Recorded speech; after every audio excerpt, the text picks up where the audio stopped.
Bonsoir à toutes et tous. Nous sommes ravis avec Laure de vous retrouver pour cette nouvelle webconférence.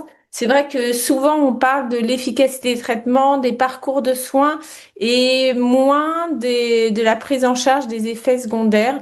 Et c'est vrai que certains traitements ont des effets secondaires, notamment cutanés, sur les cheveux, sur les ongles, sur la peau. Donc ce soir, on a voulu une webconférence vraiment extrêmement concrète avec beaucoup de conseils concrets et pour cela, nous sommes entourés du docteur Belkaidi. Bonsoir docteur.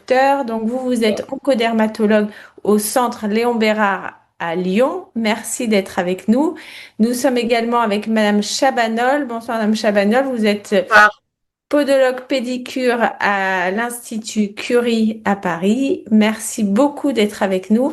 Et nous aurons également la chance d'avoir le témoignage de Anne-Sophie qui est patiente et qui nous partagera voilà, son expérience, les problèmes qu'elle a rencontrés et comment elle les a résolus, comment on l'a aidé à les résoudre. Je vous souhaite à toutes et tous Bonsoir. une excellente webconférence. Vous pouvez poser vos questions et Laure et moi les modérerons avec plaisir.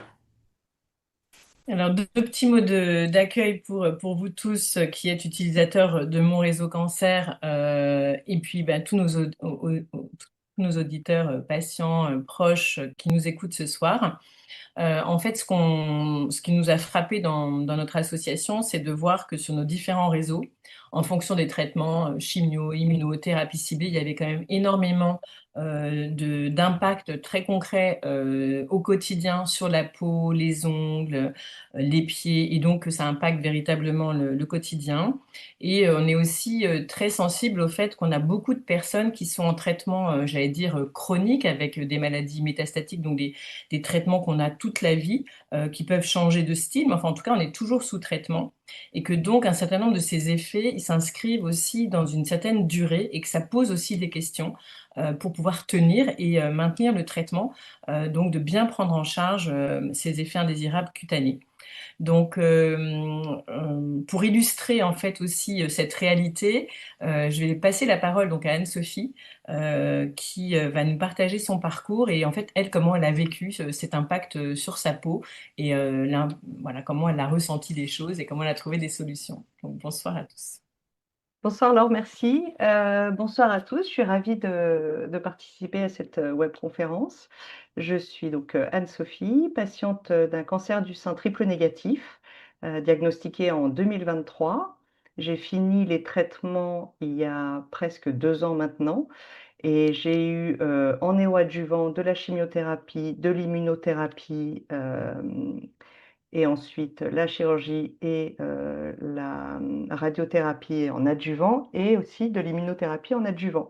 Donc j'ai eu plus d'1 an d'immunothérapie et l'immunothérapie m'a donné des effets cutanés assez désagréables où j'ai eu des éruptions cutanées sur le visage, sur tout le visage et aussi un peu sur le crâne, comme par exemple on peut avoir pendant l'adolescence. Donc il y avait des foyers infectieux un peu partout et c'est vrai que je ne savais pas trop ce qui se passait parce que quand on parle d'effets secondaires liés à l'immunothérapie notamment, on parle surtout des effets sur le foie, mais on ne parle pas vraiment des effets cutanés. Et pour la chimiothérapie, on nous parle des effets cutanés, mais seulement de la sécheresse. Donc, bien évidemment, faut prendre des savons particuliers, etc., utiliser des crèmes, ce genre de choses. Mais on ne nous dit pas qu'on va avoir en fait cette éruption boutonneuse sur tout le visage. Et c'est vrai que quand on perd ses cheveux, ses sourcils, ses cils, et qu'en plus on se retrouve avec un visage boutonneux, c'est assez difficile, je trouve, quand on se regarde dans le miroir, parce qu'on s'habitue aux cheveux, mais après, tout le reste, ça commence à devenir beaucoup et surtout, le problème que j'ai eu, c'est que c'était des éruptions qui arrivaient juste après l'immunothérapie, mais qui n'étaient pas forcément calées avec mes rendez-vous médicaux. Donc, quand j'ai vu l'IPA, donc l'infirmière en pratique avancée, ou le médecin généraliste avant mes séances à l'hôpital, j'avais plus du tout d'éruption cutanée. Donc, en fait, j'essayais d'expliquer, mais ils ne voyaient pas trop de quoi je parlais. Et donc au début, j'ai pas eu de produits adaptés. On m'a juste prescrit des crèmes très hydratantes. Et de moi-même, j'ai même utilisé des produits anti-acné. Et j'ai fini par avoir un rendez-vous avec l'onco-dermatologue qui m'a prescrit des médicaments et des crèmes adaptées. Et c'est comme ça que j'ai pu régler ce problème en quelques mois. Mais c'est vrai que les 6-7 premiers mois étaient assez difficiles des traitements. Oui, et du coup, c'est vrai, merci beaucoup pour ce témoignage, parce qu'on voit que c'est vrai que le fait que ce soit pas forcément synchrone avec les consultations fait que c'est pas facile, en fait, d'expliquer ces éruptions et peut-être que rétrospectivement, peut-être prendre une photo et l'envoyer, ou en tout cas pour pouvoir vraiment décrire au moment de l'éruption, ça peut être aussi une piste si vous ressentez ce genre de choses pour interagir avec votre équipe de soins. Oui, Merci Anne-Sophie. Tu pourras réagir aussi autant des questions qu'on vous invite à poser donc par écrit les uns et les autres. Et je propose qu'on passe la parole au docteur Belkaïd qui va nous donner un peu des explications aussi sur pourquoi notre peau réagit comme ça et un peu les différents grands effets indésirables et solutions pour les accompagner. merci. Bah, écoutez, merci pour cette présentation. Je suis ravi d'être là ce soir. Donc, en effet, je suis le docteur Sami Belkaïd. Je suis oncodermatologue au centre Léon Bérard à Lyon. Alors, hop. Et donc, déjà en introduction, bah, on va parler d'effets cutanés des traitements anticancéreux. Mais déjà, qu'est-ce que la peau? Alors, la peau, il faut savoir que c'est un organe et c'est même le plus gros organe du corps humain. En moyenne, ça fait 2 mètres carrés pour une personne. Donc, c'est divisé en 3 couches, l'épiderme, le derme et l'hypoderme. Dans l'épiderme, on va avoir principalement 2 cellules, les kératinocytes qui vont servir à la cohésion de la peau et les mélanocytes qui vont servir plutôt à la pigmentation de la peau. Dans le derme, c'est là où on va retrouver les vaisseaux sanguins, l'orifice des poils, les glandes sudoripares, c'est-à-dire pour la sudation, et les nerfs. Et en dessous, on a l'hypoderme, c'est là où on retrouve les lobules de graisse. Donc pourquoi je vous présente ça? C'est pour vous expliquer aussi que les effets secondaires des traitements peuvent toucher différentes couches de la peau et parfois provoquer des situations différentes. Alors la peau, à quoi ça sert? Principalement, le rôle de la peau, c'est de protéger contre les agents extérieurs. Donc soit les agents infectieux, les bactéries, les virus, les champignons, ou de protéger contre les rayons ultraviolets. Mais en réalité, il y a plein d'autres rôles de la peau qui sont pas forcément bien connus. Il y a un rôle sur l'immunité, c'est un rôle hormonal, métabolique, ça sert à réguler la température. Puis bien évidemment, il y a un rôle social et esthétique de la peau, hein. La peau, c'est la première barrière, hein, qu'on offre au monde, c'est l'organe de communication. Et puis c'est aussi un organe sensoriel. Donc finalement, lorsque la peau est lésée, on a un peu toutes ces fonctions-là de la peau qui peuvent être lésées. Et voilà, c'est un ensemble, et c'est pas simplement un ou une des fonctions qui va être lésée et pas l'autre. Alors, il faut savoir que les toxicités cutanées des traitements contre le cancer, c'est un des effets secondaires les plus fréquents. Je vous ai mis les chiffres ici par ordre d'idée, mais ça touche bien sûr les chimiothérapies classiques, les thérapies ciblées, les immunothérapies. J'aurais pu mentionner également les hormonothérapies ou la radiothérapie.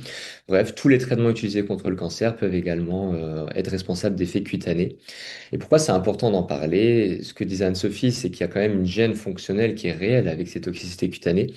Alors, certes, c'est souvent non sévère sur le plan vital, mais entre la gêne fonctionnelle, donc enfin, ça peut être la gratte, ça peut être de la douleur, ça peut être des fissures, puis bien sûr l'altération de l'image corporelle, du bien-être, et puis parfois ça nécessite qu'on réduise les doses du traitement, voire qu'on interrompe le traitement oncologique. Donc, dans un plus d'un tiers des cas, c'est cette situation. Et c'est dommage parce que les toxicités cutanées, ça peut quand même être associé à l'efficacité du traitement. Alors bien sûr, leur absence ne signifie pas que le traitement ne fonctionne pas, mais notamment pour l'immunothérapie, on en a parlé tout à l'heure, on sait aujourd'hui que les toxicités cutanées et l'immunothérapie sont associées à une meilleure efficacité du traitement. Alors, pourquoi ça touche la peau? Alors, ça dépend un petit peu du type de traitement dont on parle. Pour les chimiothérapies classiques, elles agissent sur les cellules qui se renouvellent rapidement, en gros les cellules cancéreuses. Mais du coup, par leur mécanisme d'action, ça va également toucher les cellules normales à renouvellement rapide. Donc, on connaît les mucites, les diarrhées, mais sur les cellules dont on va parler, ça touche aussi la peau, les cheveux, les ongles et les muqueuses. Ça va entraîner une peau sèche, une chute des cheveux ou une fragilité des ongles. Pour les thérapies ciblées, le but des thérapies ciblées, vous le savez, c'est de bloquer un mécanisme en particulier utilisé par la tumeur selon certaines mutations présentées par la tumeur. Sauf que certains de ces mécanismes existent aussi dans la peau, ce qui peut engendrer des rougeurs, des boutons, une sécheresse de la peau, des fissures ou une atteinte des ongles. Et c'est très fréquent finalement d'avoir des effets secondaires cutanés avec les thérapies ciblées, encore plus qu'avec les autres traitements anticancéreux. Et pour les immunothérapies, donc l'immunothérapie sont des médicaments qui visent à stimuler les défenses immunitaires pour leur permettre de reconnaître les cellules cancéreuses et les adapter. Mais parfois de manière paradoxale, donc on active le système immunitaire contre la tumeur, ça c'est ce qu'on cherche, mais on active aussi le système immunitaire contre les organes du soi. Donc ça peut être différents organes, des glandes, le foie, la thyroïde, etc. Mais ça peut aussi toucher la peau et occasionner donc des éruptions cutanées, du grattage, parfois une dépigmentation de la peau, notamment chez des gens traités pour un mélanome, ou d'autres inflammations. Il faut savoir que les effets secondaires de l'immunothérapie sont très très polymorphes, ça a un large spectre de manifestations cutanées. Donc, on a tout un tas de manifestations différentes qui peuvent être observées sous immunothérapie. Ces effets-là sont imprévisibles. On ne sait pas chez une personne ou une autre lequel va faire une toxicité sur la peau et c'est souvent un effet qui va être retardé dans le temps. C'est rarement à la première injection, c'est souvent après la troisième ou quatrième. Puis nous n'avons pas tous la même peau, chaque personne va réagir différemment. Ça dépend de plusieurs facteurs, ça dépend notamment du phototype. Le phototype, c'est l'échelle que je vous ai mis en dessous, donc c'est en gros la manière dont notre peau va réagir au soleil, notre sensibilité au soleil. Ça va dépendre de facteurs génétiques, et ça va dépendre surtout de notre couleur de peau et de la couleur de nos yeux et de nos cheveux. Plus on a la peau claire, les yeux clairs, plus on va être sensible au soleil. Ça va dépendre aussi de son type de peau personnel. Il y a des gens qui ont constitutionnellement la peau sèche, la tendance à avoir de l'eczéma, ou qui ont une peau à tendance sensible. Et puis, ça dépend bien sûr du traitement reçu. Alors, comment on prévient ces toxicités? Donc, il y a un peu des conseils de base, les choses qu'on évite et les choses qu'on va privilégier. Ce qu'on va éviter, c'est tout ce qui va être lavage trop fréquent et à l'eau chaude. C'est vrai qu'on a tendance à se dire, il faut que ma peau soit propre, mais en fait, c'est contre-productif. Le fait de laver beaucoup la peau, souvent, plusieurs fois dans la journée, surtout avec de l'eau chaude, ça va décaper ce qu'on appelle le film lipidique. Qu'est-ce que c'est le film lipidique? C'est une couche de gras qu'on a naturellement sur la peau et qui sert d'isolant. C'est une barrière naturelle qu'on a sur la peau. Et cette barrière naturelle est justement déjà altérée par les traitements anticancéreux. Donc, si on utilise de l'eau chaude, du délavage fréquent, des irritants, tout ça, ça va décaper cette couche lipidique et aggraver la situation. Tous les gels douche classiques, les gels douche à base de savon, le savon de Marseille, toutes ces choses-là vont aggraver aussi la situation parce qu'encore une fois, on va altérer la barrière lipidique. Les traitements anti-acné, c'est trop irritant pour une peau déjà fragilisée, donc ils sont à éviter également, tout comme les désinfectants. Donc, les désinfectants, surtout utilisés quotidiennement, c'est très irritant et ça peut provoquer des allergies cutanées. Et puis l'exposition solaire est à éviter, on va en parler plus longuement juste après. Donc, ce qu'on privilégie, c'est les huiles lavantes ou les synthètes dermatologie. Alors, évidemment, il y en a tout un tas, hein. Vous connaissez sûrement des marques qu'on a dû vous conseiller lors de vos parcours. Globalement, elles se valent plus ou moins toutes. Il faut choisir quand même une gamme en parapharmacie, un peu étiquetée Atopie. C'est les produits qui sont justement étudiés pour ne pas aggraver les sécheresses de la peau et qui ne contiennent pas de parfum ou d'allergènes. C'est des produits, mine de rien, qui ont quand même un coût. Donc, il y a des équivalents en grande surface et des produits 0% sans savon qui peuvent faire l'affaire également. Et puis, de manière quotidienne, c'est un peu la routine à prendre, notamment après la douche. Des crèmes hydratantes, minimum une fois par jour, voire deux fois par jour, si on arrive à l'intégrer dans notre routine quotidienne. La protection solaire qui est indispensable. Et puis, pour les hommes, plutôt privilégier les rasoirs électriques, surtout si la peau est sensible ou irritée. Alors, on va parler maintenant des différentes toxicités qu'on peut voir avec les traitements anticancéreux. Donc, la plus commune, la plus connue aussi, c'est la sécheresse de la peau. Donc, en termes médicaux, nous, on appelle ça la xérose. La xérose, c'est une toxicité qui est fréquente et qui est parfois un peu sous-estimée, qui est responsable d'une peau sèche, qui va avoir un aspect terne, rugueux, voire parfois un peu desquamatif. Desquamatif, c'est le fait d'avoir des peaux mortes. Ça peut également se compliquer de fissures qui peuvent être douloureuses, donc des mains, des pieds, mais aussi des commissures des lèvres, voire parfois au niveau des narines. Le grattage est très fréquent et parfois disproportionné par rapport aux lésions visibles. On va avoir des patients qui nous disent ben, je me gratte énormément et pourtant lorsqu'on regarde la peau, il n'y a pas grand-chose. Mais en fait, c'est normal. On peut avoir cette discordance entre la sensation de grattage et ce qui est objectivé sur la peau. C'est quelque chose qui est assez connu. Et puis ça peut se surinfecter quand la peau est fragilisée, parce que justement on n'a plus cet effet barrière qui fait son travail. Et donc ça peut être des bactéries ou des champignons principalement, et c'est aussi favorisé par les fissures. Alors comment on prévient ça? Ben, on n'a pas de remède vraiment miracle, mais on revient un peu sur les conseils de prévention qu'on citait tout à l'heure. Donc des crèmes hydratantes riches à appliquer idéalement 2 fois par jour. Les crèmes à l'urée aussi peuvent être efficaces. Donc l'urée, c'est un produit qu'on va avoir soit dans des préparations magistrales, soit dans des cosmétiques déjà tout faits, qui ont un dosage différent en fonction des besoins. Dans un objectif de prévention, 5 à 10% d'urée suffit et ça aide à éliminer les peaux mortes et donc le côté desquamation.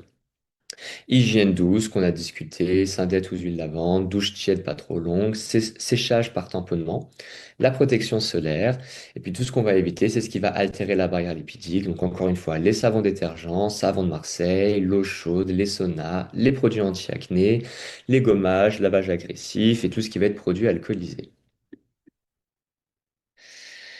Une fois que la peau sèche est vraiment installée, bah, le traitement, ça revient un peu sur les consignes préventives. Par contre, s'il y a de l'inflammation sur la peau, on peut utiliser des crèmes à base de cortisone. Par contre, avant de les utiliser, c'est toujours bien de demander l'avis de son oncologue ou de l'équipe soignante avant de débuter le traitement pour être sûr qu'il n'y a pas de contre-indication et que c'est bien adapté par rapport à l'état cutané. Les antihistaminiques, qui sont des comprimés oraux anti-allergie, peuvent s'avérer utiles dans certaines situations pour certains médicaments, notamment l'immunothérapie. Il faut savoir que lorsqu'on a des démangeaisons qui sont chroniques ou sévères, il est utile de voir un dermatologue, parce que nous, on a des solutions de deuxième ligne. Déjà, on va éliminer une autre cause de grattage pour être sûr que il n'y a pas autre chose qui explique pourquoi les démangeaisons persistent. Et puis, on a d'autres traitements un peu plus spécifiques qui peuvent exister dans les cas où les soins locaux seuls ne suffiraient pas. La sécheresse peut toucher la peau, mais également les muqueuses. Et toutes les muqueuses peuvent être touchées. Alors, ça touche la bouche, ce qu'on appelle la xérostomie en langage médical. Donc, c'est responsable d'une bouche pâteuse ou d'une gêne pour l'élocution. Et ça peut être assez handicapant comme effet secondaire. Ça peut toucher les narines, provoquer des fissures ou un grattage. Ça peut toucher les yeux. Donc, nous, c'est ce qu'on appelle en langage médical la xérophthalmie. Et ça peut être responsable de yeux secs, de larmoiement, d'un grattage. Et il faut faire attention pour les porteurs de lentilles de contact. Si vous avez les yeux secs à cause de votre traitement, les lentilles sont à éviter, voire à proscrire, parce que ça peut aggraver le risque d'infection à cause des lentilles de contact. Et puis au niveau génital, au niveau vaginal, c'est également un effet qui est très commun et qui est souvent sous-rapporté par les patientes, ce qui peut être responsable de grattage, de saignement ou de douleurs lors des rapports sexuels. Ce qui peut aider, c'est des ovules ou des crèmes à base d'acide hyaluronique qui malheureusement ne sont pas remboursées. Je vous ai mis quelques marques ici, mais voilà, globalement, ont le même mode d'action. L'acide hyaluronique va être un hydratant local et qui va permettre d'avoir une lubrification plus soutenue. Et puis, si insuffisant, on peut en discuter avec son gynécologue parce qu'il y a d'autres solutions qui existent, par exemple du laser ou des injections intravaginales d'acide hyaluronique. Maintenant, on va parler un peu de la photosensibilité. Alors, qu'est-ce que c'est que la photosensibilité? En fait, c'est la diminution du seuil de tolérance aux ultraviolets. Donc, bien sûr, ça dépend de son phototype, ce qu'on expliquait tout à l'heure en introduction. Plus on a la peau claire, plus on va être sensible aux rayons du soleil, mais ça dépend aussi des traitements utilisés. Il y a tout un tas de traitements utilisés en oncologie qui vont rendre photosensibles. Certains médicaments sont co-photosensibilisants. Ça veut dire que ça va également abaisser le seuil de tolérance en plus du traitement anticancéreux. Ça peut être des anti-inflammatoires, ça peut être certains antibiotiques ou certains traitements anti-champignons. Et donc, qu'est-ce que ça fait? Ça provoque des rougeurs cutanées, un peu comme un coup de soleil sur les zones qui restent exposées au soleil. Alors, ça peut être troublant pour les patients parce que on a l'habitude, on connaît bien sa peau, on a l'habitude d'être exposé à une certaine durée au soleil sans que ça provoque de dégâts sur la peau. Et en fait, lorsqu'on a une photosensibilité, il suffit parfois de pas grand-chose pour avoir la réaction cutanée. C'est pas forcément avoir recherché une exposition, être allé à la plage ou être allé bronzer au parc. Non, en fait, il suffit juste d'être simplement dehors dans la rue. Bon, on est exposé au soleil. Et il faut savoir qu'il y a deux types d'ultraviolets. Il y a les ultraviolets B et les ultraviolets A. Et les ultraviolets A, qui sont aussi responsables de la photosensibilité, traversent les vitres. Donc même en étant chez vous, même en étant en voiture, vous êtes exposé aux UV et vous êtes à risque de faire une photosensibilité. Donc il faut se protéger tout le temps, toute la journée, y compris en intérieur. Pour vous illustrer ça, la photo que je vous ai mise de droite, c'était une image d'un patient qui était routier qui avait donc toute sa vie conduit à son camion. Et donc vous voyez qu'il y a un vieillissement cutané que d'un côté, que du côté qui était exposé au soleil, donc malgré les vitres. C'est bien pour prouver que les UVA traversent les vitres. Et donc, il faut se protéger du soleil, ok, mais ça veut dire quoi, se protéger du soleil? Donc, se protéger du soleil, c'est deux parties. On va dire, il y a une partie comportementale et une partie plutôt crème solaire. En fait, ce qui compte, c'est aussi beaucoup la partie comportementale. Comportementale, ça veut dire quoi? C'est éviter l'exposition lors des heures les plus chaudes. Évidemment, ça dépend de la saison, mais pour l'été, dans nos latitudes européennes, c'est entre 12 heures et 16 heures où vraiment on va avoir une exposition maximale. Il faut vraiment rechercher l'ombre. Voilà, si vous êtes à la plage, c'est bien sous le parasol, en t-shirt. Les vêtements couvrants, c'est vraiment important. Et idéalement, un vêtement qui couvre les épaules. Et puis un chapeau, des lunettes de soleil. Et là, au moins, vous êtes vraiment bien couvert. Ensuite, on a la partie crème solaire. Donc, les crèmes solaires, il faut faire attention, choisir une crème solaire qui soit indice 50 et qui protège à la fois des UVA et des UVB. Parce que la plupart des crèmes, enfin, toutes les crèmes solaires protègent des UVB. C'est comme ça qu'elles sont commercialisées, mais toutes ne protègent pas forcément des UVA. Celles que vous trouvez en parapharmacie le sont en général, mais si vous voulez vraiment être sûr que votre crème solaire est adaptée, pensez à regarder sur le flacon, sur ou le carton de la crème solaire. Il y a un UVA entouré qui montre qu'il y a aussi une protection UVA et qui est adaptée pour protéger de la photosensibilité. Le problème des crèmes solaires, c'est qu'elles agissent sur une courte période, et donc elles sont renouvelées toutes les 2 heures, ce qui reste assez contraignant. Donc bien prendre connaissance que la protection solaire, c'est nécessaire toute l'année, même à l'ombre et même dans une voiture. Maintenant, nous allons parler de ce qu'on appelle le rash acnéiforme. Alors, qu'est-ce que c'est que le rash acnéiforme? C'est un effet secondaire très fréquent de certaines thérapies ciblées qu'on appelle les anti-EGFR ou les anti-MEC. C'est des traitements qu'on utilise dans plusieurs types de cancers, notamment les cancers ORL ou le cancer du poumon, sans être exhaustif. Alors, c'est responsable de boutons rouges qui peuvent soit être des boutons rouges simples, soit des boutons rouges qui contiennent du pus et qui ressemblent à de l'acné. Mais attention, ce n'est pas de l'acné. Pourquoi je dis ce n'est pas de l'acné? Parce qu'on va pas avoir de points noirs ou de comédons, de microkystes comme dans une acné banale. Et surtout, les traitements vont être très différents d'une acné banale. Par contre, ça va toucher le visage, le thorax et le dos. Ça peut parfois être responsable de démangeaisons, de picotements et de douleurs. Les mesures de prévention sont les mêmes que celles qu'on a décrites précédemment. Il faut savoir qu'il y a un rôle aussi du soleil qui est important dans ce type de réaction, donc bien se protéger au soleil. Et l'équipe soignante vous prescrira en général, lorsqu'on vous prescrit ce type de traitement, un antibiotique qui s'appelle la doxycycline, qui est utilisé en prévention et qui permet de limiter l'apparition de ces effets secondaires. Maintenant, nous allons parler un peu du syndrome main-pied. Alors, en réalité, il y a deux syndromes main-pied. Il y a ceux qu'on a avec les chimiothérapies, il y a ceux qu'on a avec les thérapies ciblées, qui sont un peu différents dans leur présentation. Avec les chimiothérapies, ça va plutôt être des rougeurs au niveau des paumes et des plantes, précédé d'une sensation de chaleur ou de brûlure. D'ailleurs, c'est déjà ça le premier signe. On va dire, ah, je sens que ça chauffe, que ça brûle sous la peau, sans forcément qu'il y ait des lésions visibles à l'œil nu. Et ensuite, on va avoir les rougeurs qui vont apparaître. Et avant cette phase de rougeur, on a volontiers ce qu'on appelle de l'œdème, c'est-à-dire une phase de gonflement des paumes et des plantes. Alors évidemment, là, je vous ai mis sur la photo un stade un peu sévère, c'est pas forcément aussi impressionnant, mais ça peut quand même être douloureux, ça peut gêner la marche ou les gestes, pardon, du quotidien. Avec la thérapie ciblée, c'est un petit peu différent. Avec la thérapie ciblée, on va plutôt avoir un épaississement de la peau et l'apparition de callosité, de cornes. Et c'est surtout sur les zones d'appui, comme vous voyez sur la photo en dessous. Et ça peut aller jusque des fissures, et donc principalement sur les points de pression et les points de frottement. Comment on prévient le syndrome main-pied? Donc, je laisserai ma collègue en parler un peu plus longuement tout à l'heure, mais il y a quelques mesures de base. L'hydratation régulière des mains et des pieds. Encore une fois, les crèmes à base d'urée peuvent être assez efficaces en mesure de prévention. C'est intéressant de traiter au préalable les corps, notamment avec des soins de pédicure podologue. Pour certaines chimiothérapies, on peut vous proposer des gants ou des chaussettes réfrigérées qui permettent de limiter l'apparition de ces effets-là. Il faut éviter les frottements, surveiller l'apparition de rougeurs ou de douleurs et quand elles apparaissent, en parler rapidement à votre équipe soignante pour éviter une aggravation des symptômes. Nous allons discuter un peu de troubles de pigmentation. Alors, c'est pas forcément quelque chose dont on parle beaucoup lorsqu'on parle des traitements anticancéreux, mais que ce soit des chimiothérapies ou des thérapies ciblées, il y a beaucoup de traitements qui peuvent provoquer des troubles de pigmentation de la peau. Donc, certaines zones de la peau peuvent devenir soit plus foncées, donc ça c'est ce qu'on observe surtout avec les chimiothérapies, soit plus claires, et ça c'est ce qu'on observe surtout avec les thérapies ciblées pendant le traitement.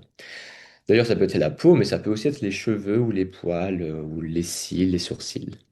Le soleil peut favoriser ou accentuer ces modifications. Donc là, encore une fois, l'importance de la protection solaire régulière. C'est souvent sans gravité, sans signe, enfin sans symptômes, et ça peut souvent s'améliorer après l'arrêt du traitement. Par contre, c'est compliqué à prendre en charge. On n'a pas vraiment de traitement efficace en tant que dermatologue sur ces troubles de pigmentation.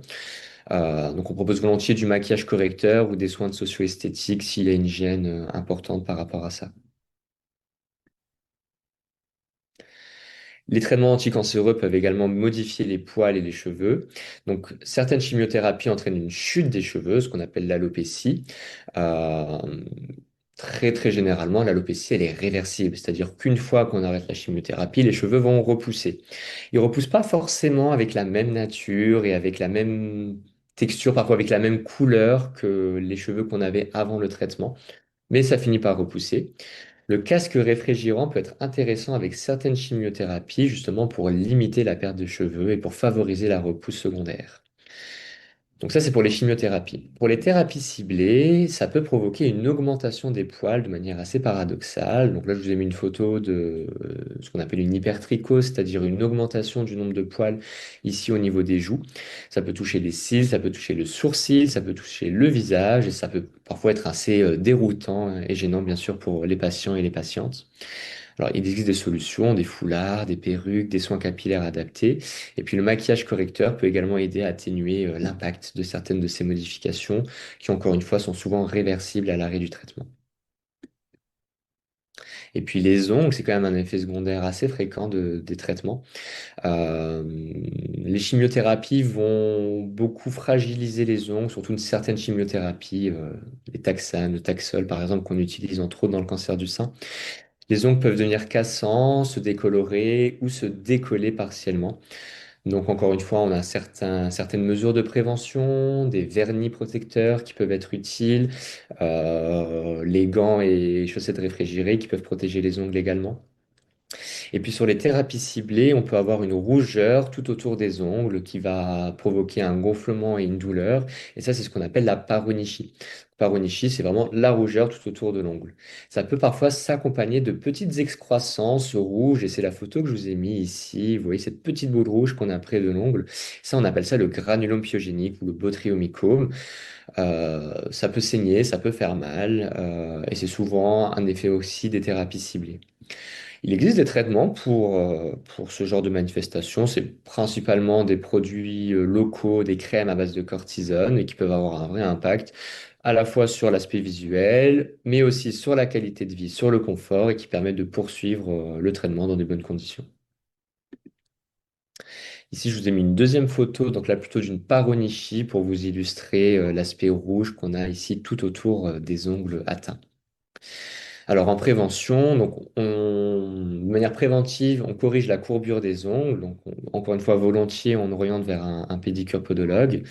Gants et chaussettes réfrigérées, comme je vous l'ai expliqué. Il faut éviter les frictions et les traumatismes répétés. Alors surtout pour celles et ceux qui ont un travail manuel ou une activité de bricolage, ça peut fragiliser les ongles, le fait d'avoir des micro-traumatismes répétés. Il suffit pas de grand-chose parfois. Donc, on conseille de porter des gants pour le nettoyage ou pour les activités manuelles. Éviter de se ronger les ongles ou de les couper trop courts. Il faut les couper régulièrement et droit pour éviter justement que les ongles s'incarnent. Utilisez quotidiennement des hydratants sur les cuticules, donc la zone qui est à la base de l'ongle, et tous les tissus autour des ongles. Ça permet de limiter l'apparition de l'inflammation autour. Et puis porter des chaussures confortables, bien ajustées, des chaussettes en coton, ça permet également de limiter ces effets secondaires. Alors, quand est-ce qu'il faut contacter l'équipe soignante? Dès que vous avez une éruption qui s'étend rapidement, bon, globalement, il ne faut pas hésiter à en parler. Alors, comme on l'évoquait tout à l'heure, des fois, c'est pas évident parce que c'est pas forcément linéaire. On peut avoir des éruptions qui viennent, qui partent. Et toujours qu'on va voir le dermatologue, il n'y a plus rien. Ça, c'est classique. Donc, pas hésiter à prendre des photos. Ça permet de se rendre compte aussi de l'éruption qui était présente. Lorsqu'on a une douleur importante, donc c'est aussi on peut avoir un grattage, mais lorsqu'on a la douleur, c'est quand même un signe d'alerte. Ce que je vous ai mis en rouge, qui sont vraiment des signes d'alerte qui nécessitent une consultation très rapide, c'est si vous avez des clopes ou un décollement de la peau, donc ça nécessite vraiment une consultation rapide, ou si vous avez une éruption accompagnée d'une fièvre. Donc ça, c'est des signes de gravité pour nous dermatologues. Évidemment, si ça vous gêne de manière importante dans votre vie quotidienne, il faut en discuter et éviter bien sûr d'arrêter le traitement anticancéreux sans avis médical. Alors, pourquoi on a des dermatologues en oncologie? Finalement, il y a quand même beaucoup de ces toxicités qui peuvent être prises en charge directement par l'équipe soignante et par l'oncologue. Nous, dermatologues, nous sommes des médecins spécialistes de la peau, des muqueuses et des fanères. Donc, les fanères, c'est les ongles, les cheveux et les poils. Et donc, on peut intervenir dès qu'on a des lésions sévères, inhabituelles ou qui persistent malgré les premiers traitements reçus. En fait, on a toujours un objectif double, c'est-à-dire qu'on sait que ces effets-là sont causés par les traitements du cancer, mais en même temps, on en a besoin. Et nous, notre but, c'est qu'on puisse les garder le plus longtemps possible, mais dans des meilleures conditions possibles.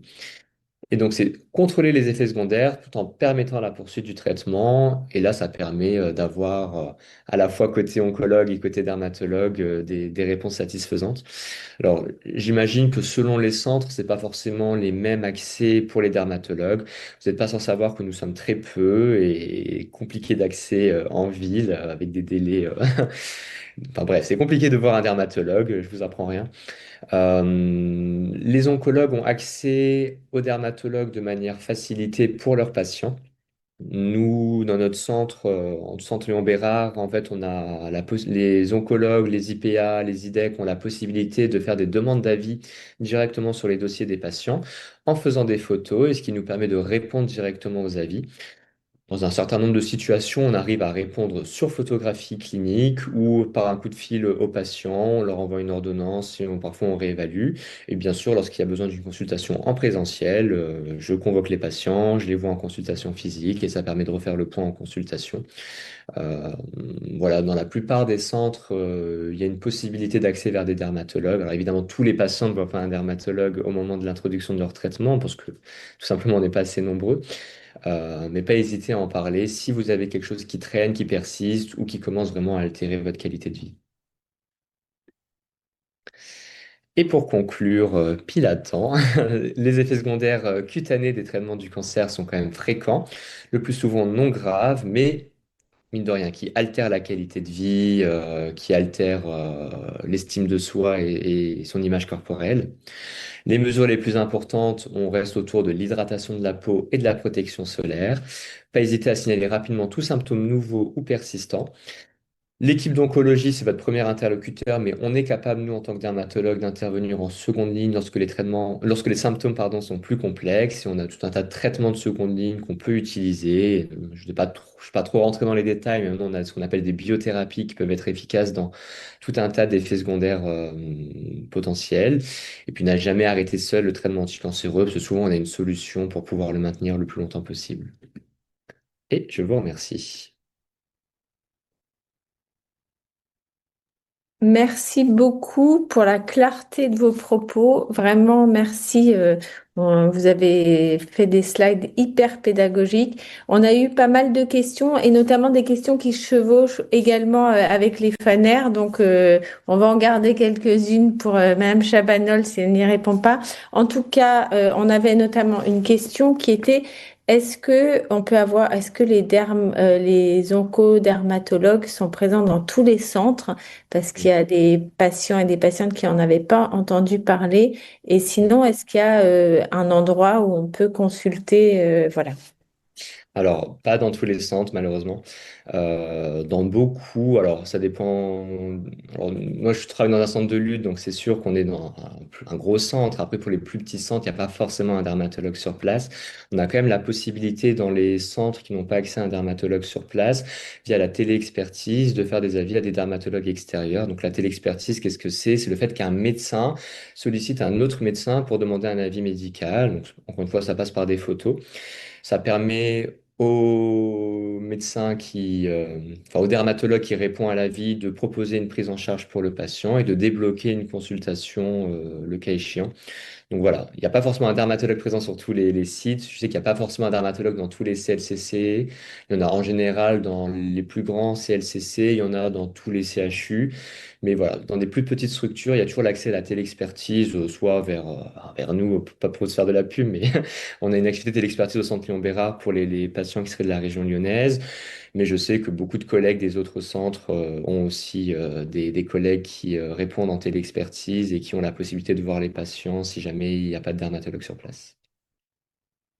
Merci beaucoup pour tous ces conseils et explications aussi de ce maillage et comment répondre et orienter. Donc, ce qui compte vraiment, c'est d'écouter et de repérer et de ne pas hésiter à en parler à son équipe et savoir que derrière, on peut avoir des avis spécialisés, quel que soit son centre. Une question, certains patients, on leur propose, on leur prescrit même d'aller faire une cure thermale pour apaiser leur peau. Est-ce que vous Oui. pouvez nous dire un petit peu ce qu'on peut attendre de ces cures, si c'est utile et dans quelle situation, et peut-être au regard enfin, en face de quel type d'effet cutané? Oui. Alors les cures thermales, il y en a plusieurs il y a plusieurs indications dermatologiques des cures thermales.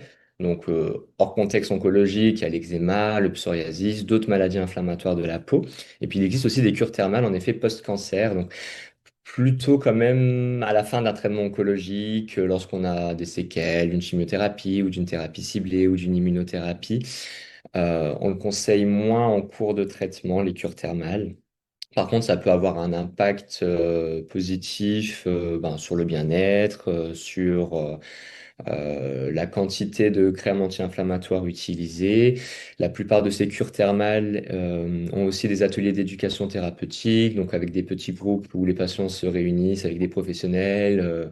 Justement, on leur donne des conseils sur l'hydratation de la peau, sur la prévention, sur la manière de gérer les problèmes cutanés, que ce soit l'eczéma, le psoriasis ou autre chose. Donc, pour toutes ces raisons-là, les cures thermales sont intéressantes. On n'a pas forcément un haut niveau de preuve scientifique sur l'impact des eaux thermales en elles-mêmes, enfin sur le thermalisme. Ça, c'est sûr qu'on ne peut pas le recommander scientifiquement, mais n'empêche que la cure thermale en tant que soin, c'est un vrai complément, c'est un vrai plus pour les patients. Voilà, que je garderai quand même plutôt dans un contexte post-traitement du cancer. Merci. Alors, on avait également des questions sur des produits type aloe vera, des adoucissants, etc. Est-ce que, voilà, quel est votre avis sur ce type de produit dont il faut Alors, toujours parler à son oncologue avant oui. d'utiliser, bien évidemment. Alors, je dirais que ça dépend des produits, tous se valent pas forcément, mais globalement, plutôt à éviter quand même. La plupart des produits contiennent parfois des parfums, des allergisants, et donc ça risque quand même d'aggraver l'irritation cutanée. Alors, je ne vais pas tous les mettre pardon, dans le même sac. Euh, L'avantage des produits de parapharmacie, des grands labos cosmétiques, c'est qu'on sait que la qualité du produit est contrôlée, on sait les ingrédients, et dans certaines crèmes à base d'aloe vera, à base d'autres. Alors, ce qui est sûr à éviter, c'est les huiles essentielles. Alors, ça, pour le coup, les huiles essentielles, c'est vraiment irritant. Souvent, on dit le tea tree ou d'autres huiles essentielles. Est-ce que ça peut être intéressant? Globalement, pour la peau, ça ne l'est pas trop parce que ça va être un irritant supplémentaire et il y a un vrai risque d'allergisation. Voilà. Après, pour l'aloe vera ou d'autres produits, je dirais que ça dépend de la composition du produit, mais globalement, plutôt à éviter dans la mesure du possible du fait qu'on a quand même des alternatives assez sûres. Bien, merci beaucoup. Vous pouvez continuer à poser vos questions, mais on va passer la parole à Heidi Chabanol, qui est donc pédicure podologue à l'Institut Curie, pour qu'elle nous dise là aussi finalement pourquoi une podologue dans un institut de cancérologie. Voilà, qu'est-ce que c'est que ce métier, votre rôle, et comment accompagner les très nombreux problèmes, notamment de syndrome main-pied. Merci beaucoup pour l'invitation. Et donc moi je travaille à l'Institut Curie et je travaille du coup beaucoup avec les dermatologues et les oncologues. J'ai envie de dire que on forme un trinôme assez sympathique à Curie et on essaye de travailler tous ensemble. J'ai bien conscience en fait que on n'est pas très nombreux podologues dans les centres de lutte contre le cancer. Mais il faut que vous sachiez qu'il y a quand même de plus en plus de podologues qui sont sensibilisés à ces effets secondaires en cabinet. Et on y reviendra après, mais depuis que maintenant certains soins sont pris en charge par la sécurité sociale, ça permet aussi de faciliter finalement cet accès aux pédicures podologues et d'améliorer les prises en charge des syndromes main-pied chez certains patients. Tout d'abord, les principaux effets secondaires que le podologue peut prendre en charge, il y en a de plusieurs types. Il y en a d'abord au niveau de la peau plantaire. Et ça va être tout d'abord la sécheresse cutanée qui va pouvoir se caractériser par la présence de crevasses et de fissures au niveau des talons qui peuvent être très douloureuses. Et puis, ça va être le syndrome main-pied qu'on vous a présenté auparavant avec les syndromes main-pied des chimiothérapies qui vont être un peu diffuses sur l'ensemble de la plante du pied. Et puis, les syndromes main-pied localisés des thérapies ciblées pour lesquels, finalement, les conseils de prévention vont être les mêmes, mais un petit peu plus ciblés pour les thérapies ciblées. Donc, on y reviendra juste après. Et puis, le podologue, il va aussi intervenir au niveau des ongles pour les onycholyses qu'on vous a présentées tout à l'heure sous taxane et les paronychies qu'on va retrouver dans certaines thérapies ciblées. Petit topo tout de suite, c'est que le podologue s'occupe normalement des pieds, qui n'a pas le droit de s'occuper des mains. Mais en tout cas, si vous avez des conseils à demander concernant vos ongles de main, n'hésitez pas à leur poser les questions puisque les ongles des mains sont exactement les mêmes que les ongles des pieds, donc ils pourront aussi répondre à certaines de vos interrogations. Tout d'abord, ce qui va être important que vous compreniez, c'est que pour prendre en charge un effet secondaire au niveau de vos pieds, c'est qu'il va y avoir deux choses. La première chose, c'est qu'il va falloir que vous identifiez dans votre vie les facteurs favorisants qui peuvent entraîner en fait cet effet secondaire-là. Et ça sera tout aussi important que d'hydrater sa peau pour pouvoir le prendre en charge après. Dans les facteurs favorisants que vous allez avoir pour le syndrome main-pied, ça va être la chaussure. Pour être confortable, la petite ballerine, typiquement, votre pied, il va pas être maintenu, il va pas y avoir beaucoup de protection, il va être assez étroit. Du coup, ça va favoriser ces effets secondaires. Et puis, il va y avoir les matériaux de chaussettes. Plus vous allez avoir tendance à transpirer, plus vous allez risquer aussi d'inflammer votre peau. Donc, privilégiez ce qu'on vous a dit tout à l'heure, les chaussettes en coton. Et puis, dans les chaussettes de contention, privilégiez aussi ce qui peut être agréable, c'est les chaussettes de contention en bambou qui permettent aussi de réguler un peu cette sudation. Ce qui peut favoriser aussi les traitements, vous expliquez tout à l'heure qu'il fallait aussi prendre en considération votre type de peau. Et bien là, ça va être pareil, en fait, pour les syndromes main-pied ou les autres effets secondaires au niveau des pieds, c'est que votre peau plantaire, elle va avoir certaines caractéristiques aussi, c'est d'être plus épaisse que votre peau du corps. Et du coup, il va être important que vous ayez une crème qui soit plutôt spécifique pour vos pieds et qui ne sera pas finalement celle que vous allez utiliser pour votre visage ou pour votre corps. Et puis enfin, si vous partez avec un mauvais état initial de votre peau ou de vos ongles, il y a très peu de chances que ça s'améliore pendant la durée de vos traitements et du coup, vous risquez d'aggraver le risque d'avoir un effet secondaire avec vos traitements. Alors, comment prendre soin de ses pieds? Je vous ai dit qu'il y a identifier les facteurs favorisants, il va y avoir les soins de podologue, mais il va être aussi important de choisir sa crème et choisir le topique que vous allez appliquer sur votre peau. Et là, je vous ai fait une petite échelle des différents types de crèmes qui existent avec différentes formes, de la moins grasse à la plus grasse. Et je vous ai dit que votre peau plantaire, elle avait pour caractéristique d'être plus épaisse. Donc, l'idée, c'est d'avoir une crème qui va être d'autant plus grasse pour pouvoir permettre et pallier à ce manque d'hydratation. Et puis aussi, vous savez bien que vous avez tendance à beaucoup transpirer au niveau des pieds. Ça aussi génère ce manque d'hydratation. Du coup, l'idée, c'est que vous alliez choisir parmi vos crèmes des crèmes qui sont un peu plus grasses. Et parmi la plus grasse, vous allez avoir les beurres et les onguents qui sont plutôt à recommander dans les atteintes de syndrome main-pied.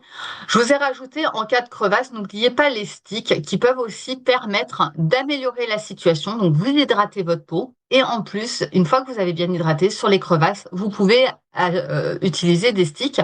Typiquement, vous pouvez utiliser les sticks pour les lèvres qui peuvent très bien faire le job dans le cas de crevasses pas trop sévères. Maintenant, je vais vous donner quelques petites astuces et quelques petits conseils pour prendre en charge votre peau de vos pieds. Les premiers conseils que je peux vous donner, c'est que même en l'absence d'effets secondaires, c'est important d'hydrater sa peau. Si vous attendez finalement que l'effet secondaire soit là, c'est trop tard. Le fait d'hydrater dès le début, c'est pas qu'on veut vous ennuyer à vous donner encore des choses à faire avant le début de votre traitement, c'est de dire que votre peau, il faut qu'elle soit encouragée à lutter contre cette sécheresse cutanée qui va s'installer au fur et à mesure du temps. Donc vraiment, quand vous commencez vos traitements, n'hésitez pas à prendre soin de votre peau dès le début. Alors ça va être la crème pour les pieds, et puis c'est ce qu'on vous a dit tout à l'heure pour le corps, c'est bien choisir son savon, utiliser des huiles lavantes, mais tous ces petits conseils-là, ça va vous aider à mieux supporter votre traitement. Les deuxièmes conseils que je peux vous donner, c'est que quand votre peau, elle va avoir tendance à s'abîmer de plus en plus, elle peut avoir tendance à s'inflammer. S'inflammer, ça veut dire qu'elle peut chauffer un petit peu, qu'elle peut être très désagréable avec cette sensation de chaleur. N'hésitez pas à conserver votre crème au réfrigérateur.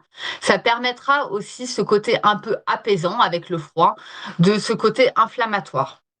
Si vous voulez augmenter l'efficacité de votre crème, on peut faire ce qu'on appelle de l'occlusion. Alors, il y a beaucoup de patientes qui nous disent, moi, j'adore mettre de la crème et après, je mets mes chaussettes et la chaussette fait le travail.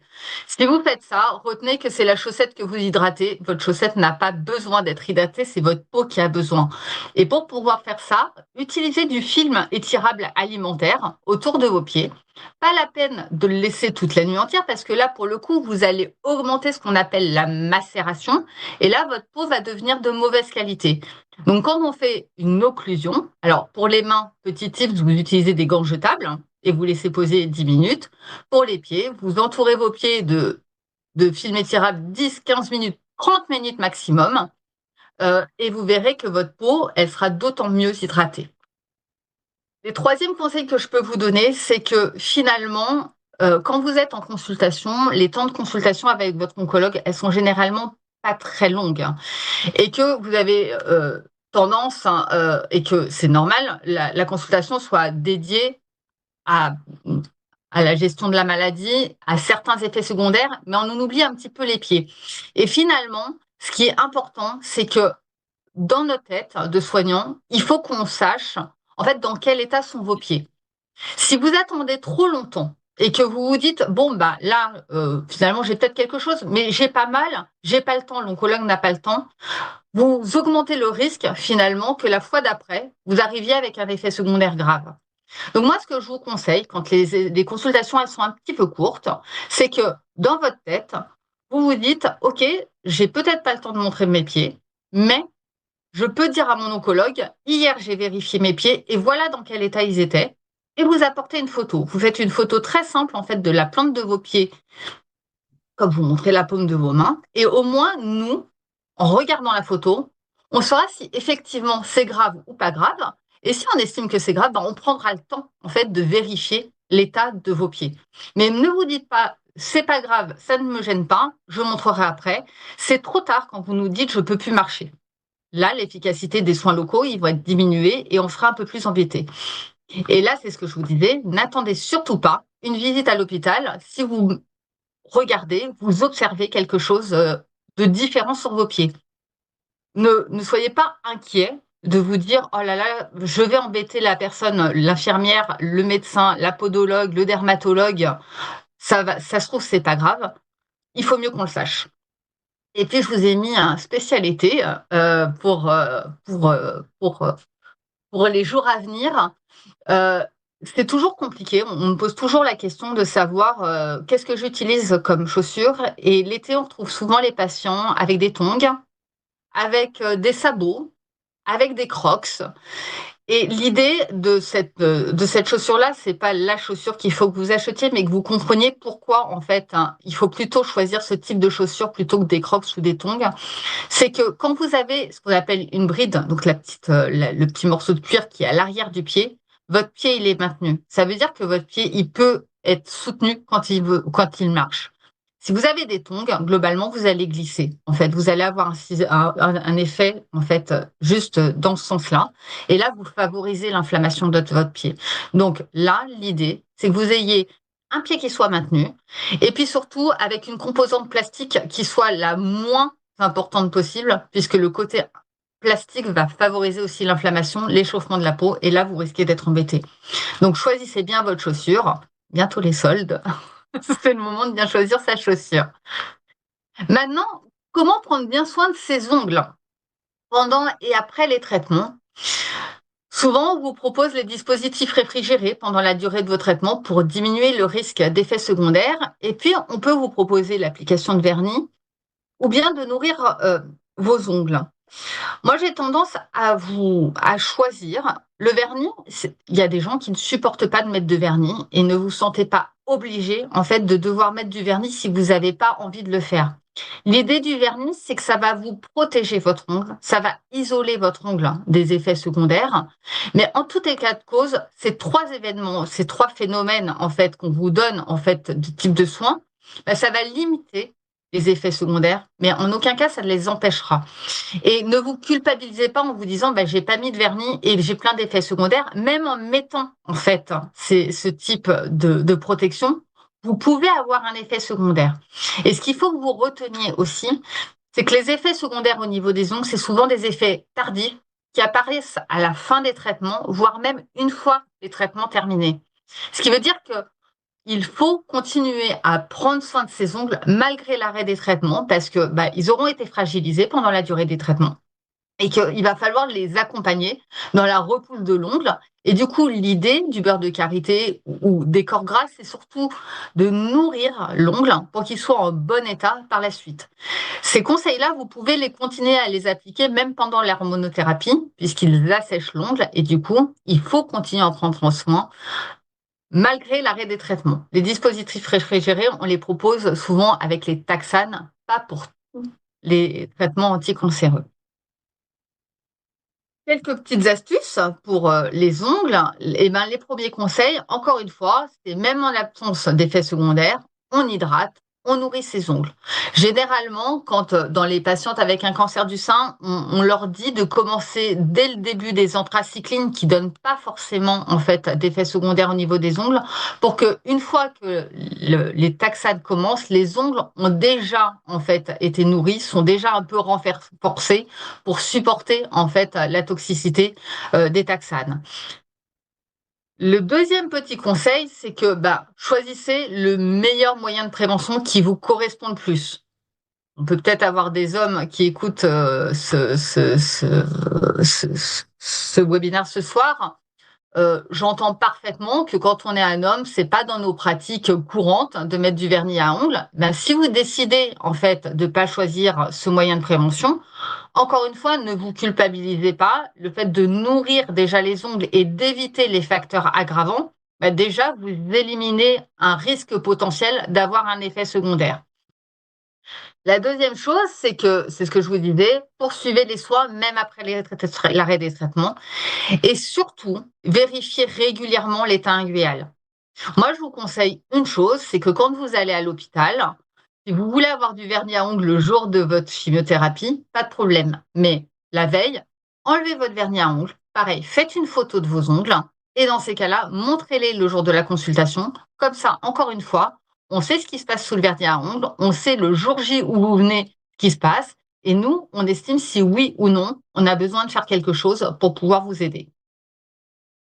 Le conseil numéro 3, si vous appliquez un vernis coloré, c'est toujours mettre une base avant votre vernis coloré, sinon ça pigmente votre ongle. N'utilisez pas forcément des couleurs foncées. Vous pouvez avoir des couleurs claires, opaques, qui peuvent faire aussi le travail et privilégier une huile dissolvante pour ôter le vernis, pour essayer de nourrir en même temps l'ongle, parce que mine de rien, quand vous utilisez un dissolvant, vous asséchez votre ongle, même avec un dissolvant sans acétone. Et puis, en cas de chute de l'ongle, on propose quelque chose maintenant à l'Institut Curie depuis plusieurs années qui consiste à, donc ça c'est le spécialité, de faire des résines. Donc c'est des résines de dentiste qu'on utilise, qui sont des résines souples, qui vont permettre de reconstruire, lors de la chute des ongles, un ongle artificiel. Donc c'est vraiment fait dans certaines conditions, une absence de plaie, une fois que les traitements sont terminés, pour que ça ait deux stratégie, une stratégie esthétique pour le patient, parce que mine de rien, c'est pas très joli quand on a une absence d'ongle. Et puis, c'est surtout de guider la repousse du nouvel ongle, parce que quand vous avez une absence de votre ongle, la nature fait plutôt bien les choses, c'est que votre peau va essayer de combler en fait l'absence d'ongle pour protéger le lit de l'ongle. Et du coup, la repousse de l'ongle, ça peut créer des problèmes de repousse de l'ongle qui peuvent être embêtantes pour les patients. C'est une technique que vous pouvez aussi demander à votre podologue. Il peut le faire. En ville, c'est très rapide, hein. Ça dure 1 minute 30 pour le faire. Donc, vraiment, c'est facile. C'est des résines qui sont incolores. Et si vous devez en parler avec votre podologue, dites-lui bien que c'est des résines qui sont photopolymérisables. Donc, ça veut dire qu'on utilise une petite lampe UV et que ça soit des résines souples. C'est-à-dire que c'est une résine qui va absorber les chocs et qui va permettre en fait de limiter les traumatismes dessous. Quand on fait une résine comme ça, c'est des résines transparentes, on demande à faire des contrôles réguliers aussi pour voir dans quel état en fait évolue la repousse de l'ongle après. Maintenant, quand faire appel au podologue, ça peut être en prévention ou bien en cas de toxicité cutanée. Donc ça peut être pour faire des soins de pédicurie. Ça peut être aussi, dans le cas de syndrome main-pied localisé, dans la prévention ou dans la prise en charge pour faire des semelles orthopédiques. Et dans ces cas-là, on fait ce qu'on appelle un examen clinique qui va permettre d'identifier les zones d'hyperpression, les zones où on risque d'avoir des durillons, des corps qui peuvent être à l'origine du syndrome main-pied localisé, ou bien encore de pouvoir réaliser des semelles orthopédiques. Et depuis là maintenant mars 2024, la sécurité sociale permet de rembourser 2 séances par an chez le pédicure podologue à hauteur de 30 € qui seront intégralement remboursés. Ça ne concerne pas les semelles orthopédiques, ça concerne uniquement les soins de pédicurie. Et ça va être vraiment indispensable que vous demandiez la prescription par l'oncologue. Sans cette prescription de l'oncologue, la prescription ne sera pas valide. Si par exemple c'est le généraliste qui fait cette prescription-là, ça ne sera pas valable. Cette prescription, vous pouvez l'utiliser à la fois dans la prévention et dans la prise en charge. Moi, je vous conseille personnellement d'utiliser ces 2 soins dans la prise en charge et pas dans la prévention. La prévention, elle est dans la majorité des cas très bien faite, voire même dans la totalité des cas très bien faite par les équipes soignantes à l'hôpital. Profitez en fait de l'expertise du podologue en ville pour vous aider dans l'acceptation et dans la tolérance de cet effet secondaire.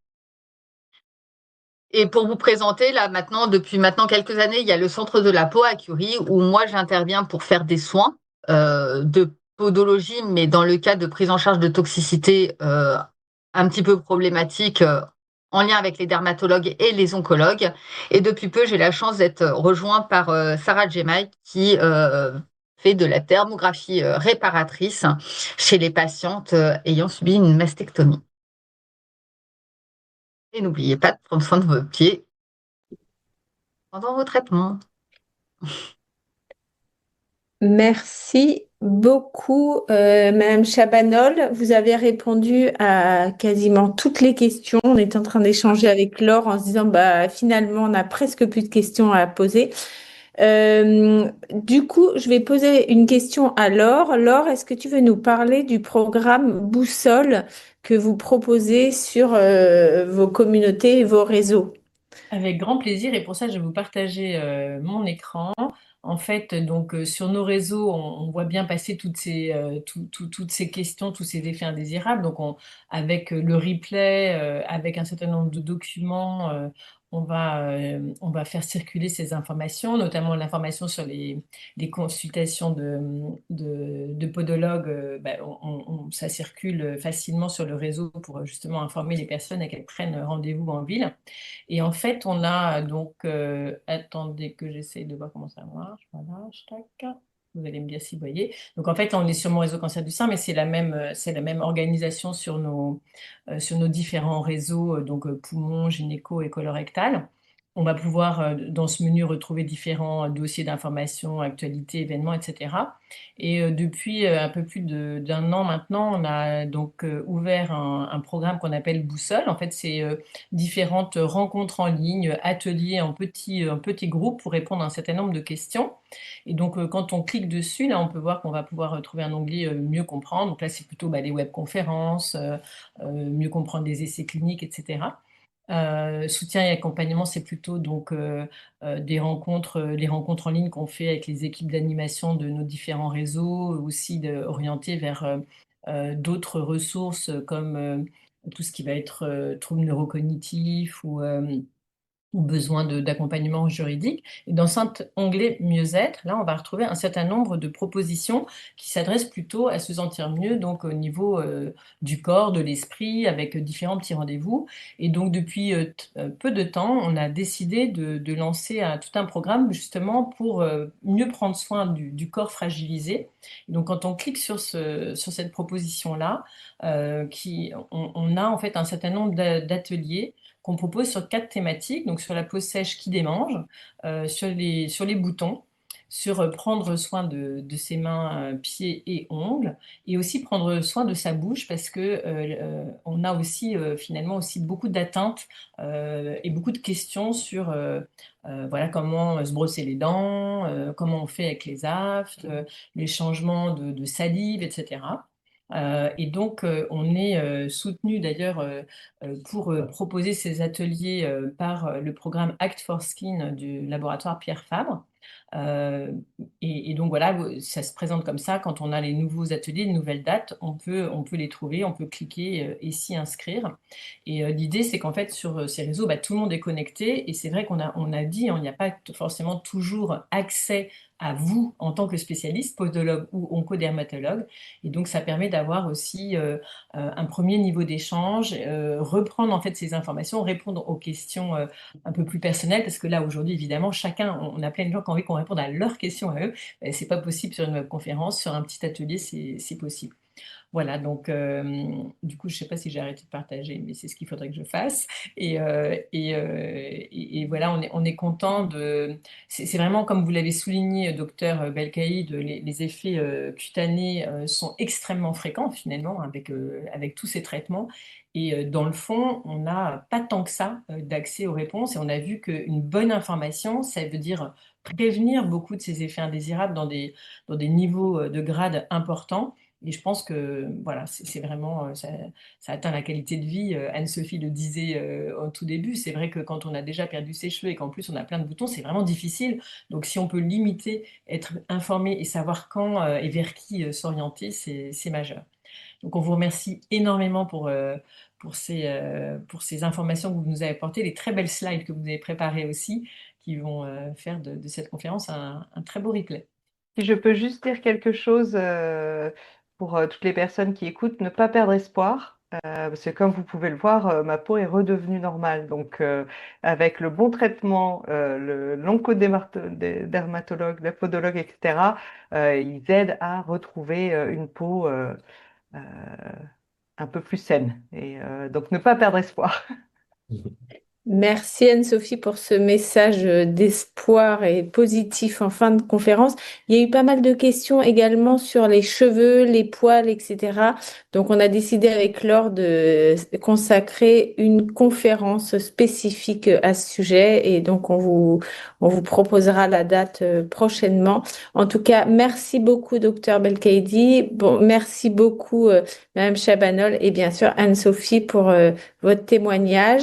Je vous souhaite à toutes et tous une très bonne soirée et bientôt le replay donc qui sera en ligne. Merci encore et à bientôt. Merci. Au revoir. Au revoir.